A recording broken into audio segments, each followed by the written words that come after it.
And now it's happening, or at least happened in France, with a truck. Joining me on 700 WLW is Dr. Alex Del Carmen. He's with Charlton University in Texas. And especially sad news, Doctor, this morning as you wake up there in Texas and learn that a father and his 11-year-old son from down in your neck of the woods in Austin among the victims. Thanks for having me this morning. Yeah, in fact, it is incredibly sad to know that a couple of Americans and Texans actually died and perished yesterday. Yeah, it is terrible. Is this as we look at this, was my analysis fairly spot on to some degree? Is that we've seen trucks used before, namely in the Oklahoma City bombings and namely at the Trade Center attacks in the 90s in New York City, but generally they were left there as bombs. I can't recall a terror attack where someone took the truck and drove deliberately through a crowd, and then we found out there was explosives and guns, and the shooter only stopped a mile later. But if you can kill 84 and critically injure 50 others, that's about as effective as a terror attack as you could, involving just about any other device. That's exactly right, and I think your analysis is spot on. And one of the things that we are seeing now is that a lot of these terrorist groups are beginning to try new techniques to see if, in fact, they're successful. And I'm guessing that right now they're recounting what happened last night, and they're attributing many of their effective measures, and they're saying, you know what, this worked. Let's do this again, and let's do it somewhere else. All right. Well, that begs the question then, because here in Cincinnati, as I'm sure in Texas, we have a summer of festivals in the streets. We have Taste of Cincinnati, where you get 500,000 people. We had the Bunbury Festival most recently. We've had music festivals and food festivals. We have church festivals every weekend. We had the 4th of July celebration, and then we have the Labor Day fireworks down by the river, where we get about 1 million people down for that. And now we have to start looking at every truck on the road going, how do you stop that? How do you prevent a truck from being used as a weapon? I think that's about as impossible a task as you could face. You're exactly right. And it has become now, the potential risk that everything that we do on our daily basis poses a risk in terms of our life and the lives of others. I mean, if you think about what a truck going through a crowd, something as simple and as basic as driving a vehicle into a crowd of people, it has now been weaponized and it has now become a threat. I mean, what else do we need to do in our daily tasks in order to be able to feel safe? I mean, it's going to be a very difficult task for law enforcement to protect us all the time. There's no other way to describe that. And, airplanes, okay, I have to go to an airport, I have to go to a field, there's some screening there already. That's rather easy to do, but heck, I can rent a truck, I can buy a truck, I could steal a truck and turn that and weaponize that thing in a blink of an eye, and there are literally millions of trucks on the roads. There's no way to stop this. That's right. And, the FBI director some months ago said it best, and he says, I cannot protect Americans all the time, every single day. We can try to do our best, but there is no way we can protect Americans in every single circumstance. And this is just one more example of how terrorists are thinking outside the box. They're thinking outside of airport security, and they're now going into vehicles. Perhaps later on it's going to be going into a mall, into a movie theater. And at the end of the day, what their mission, what their objective is to terrorize us. Dr. Alex Del Carmen, Tarleton State University in Texas this morning, is anti-terrorism expert. There have been roughly a dozen attacks in the last 2 years in France. Why France? France is the mecca of the European transitional avenues. I mean, you see a lot of flows of folks coming in from one part of Europe to the next.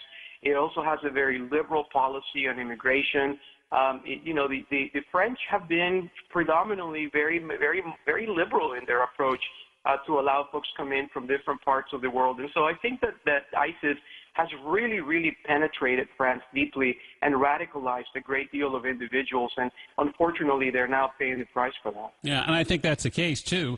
We have a contentious election coming up. The GOP is in Cleveland coming up this week for their convention, nominating presumably Donald Trump. And Indiana Governor Mike Pence is his VP candidate. Things like this, you don't understand anyone takes advantage of it, but this clearly helps Donald Trump, not Hillary Clinton. Hard to say. At the end of the day, between now and the first Tuesday of November, it's, many things can happen. And so at the end of the day, what I worry about more so than politics is, are we all going to be safe with the next president of the United States?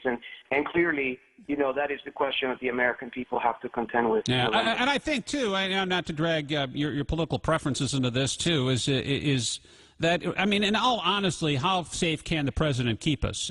Because if you start, you start using trucks as weapons, that no one's going to be able to prevent that, as we both agree on. But we look to president for some leadership, some direction, and with Trump being an avowed a nationalist, I think certainly people look at him and go, you know what? Why take a chance? Could we be the next France? If we open up our borders up to Syrians and we will have people on our soil who don't belong here, that's a very strong case for voting for Donald Trump.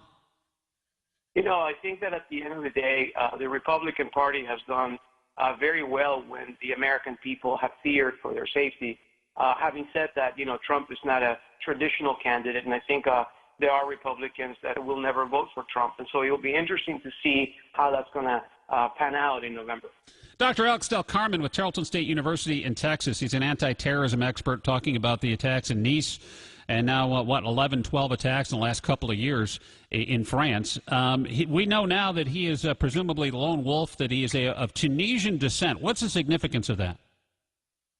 Well, the fact that he's a lone wolf, I mean, it just means that he was radicalized and he went out there and attacked on his own. But at the same time, I always believe that folks that we call lone wolfers are individuals that are really helped and radicalized by others. And so I don't think that there's they're probably looking at who shares that responsibility, who knew something, and at what point. As far as him being from Tunisia, it just shows you that ISIS has no borders, and it does affect everyone equally. I mean, it is recruiting from people all over the world. Yeah, and it doesn't take much to get radicalized there, too. In France, and the other thing, too, is, as you said, France is a hotbed of this because of their policies, their immigration, their border policies, and obviously close to that world as well, too. And I think if you wake up and you see this morning and you go, my God, now trucks are being used as weapons, not just bomb carriers, but weapons. The latest is this guy had, I guess, some guns, fake guns, and a bunch of explosives in there as well. Sadly, this could have ended a lot worse. There's no question, and I think the people in France were extremely lucky yesterday that the body count was not in the thousands. I mean, clearly this guy was out to kill thousands of people, not hundreds. And so even though as drastic as it is that we lost some lives last night, it could have been a lot worse. How does France deal with this? Okay, as I said, there's been a dozen attacks in the last couple of years. We saw 130 die in Paris. We saw the Charlie Hebdo attacks, and now in Nice. And it's every couple of months in France. The French have to change their tactics now, don't they? They have to change their tactics. They have to rethink exactly what they're vulnerable in. From what I understand from some of the reports yesterday, they have some intelligence that along the coast of either Spain or France, there would be an attack. And so one has to wonder, what did they do with that intelligence? How do they fortify that? Did they make any adjustments to these celebrations that they were having? And so if they didn't, they're going to have to start doing it. I mean, if they did, they obviously need to revise those. It's not much of a decision.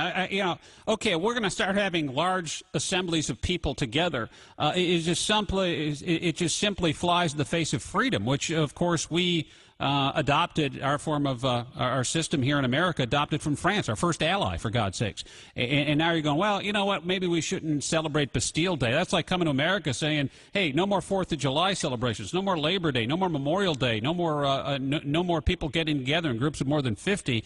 I think if you're France, you got to start changing your tactics relative to who you're letting in your damn country. I think the last thing that we need to do as Americans, and particularly the French, is to simply change our way of life in order to subdue ourselves to fear. That's exactly what the terrorists want to do. And just like President Bush said it once after 9/11, he said, be an American, be patriotic, and start flying. Well, the same thing goes to all of us, which is let's not change the way we live. I couldn't agree with you more. It's Dr. Alex Del Carmen, he's out of Tarleton State University in Texas this morning on the big one, 700 WLW, as we talk about the aftermath here. And not only in Nice, France, but obviously tying into more close to home, Orlando, San Bernardino. Statistically speaking, attacks in France and attacks worldwide have significantly increased. By how much now in the last 5 years? Significantly. And in addition to that, we have social media. We have the ability of recording these events, which makes it more real to people across the globe. And so here we have Nice, France, which is thousands of miles from most of us in the United States, but yet we saw that almost live yesterday. So I think it makes it real, and it makes it perhaps, it feels closer, and it allows us to ponder if we're next. I think at times, and maybe you agree with me, I think we give ISIS too much credit because they seem rather simplistic in how they carry out their attacks, and the organization is not high-level organization. But on the other aspect, too, I think what they have figured out is what you said, and that is the power of instant communication. It used to take days, if not weeks, for information to travel from Europe to the United States and vice versa, and now I can catch a live stream of what's happening a half a world away or a world away. And the end result is that we're constantly under assault, and our senses, our sensibilities, our sense of self-worth and protection are all under attack because we look at these things in real time as they happen in France, for example, and that impacts our well-being here. And I think ISIS knows that, and they want these videos out there. They want them circulating. Right, and if you think about the fact that ISIS is a small group when compared to our troops, when compared to our intelligence community, and the damage that they do is localized as opposed to globalized.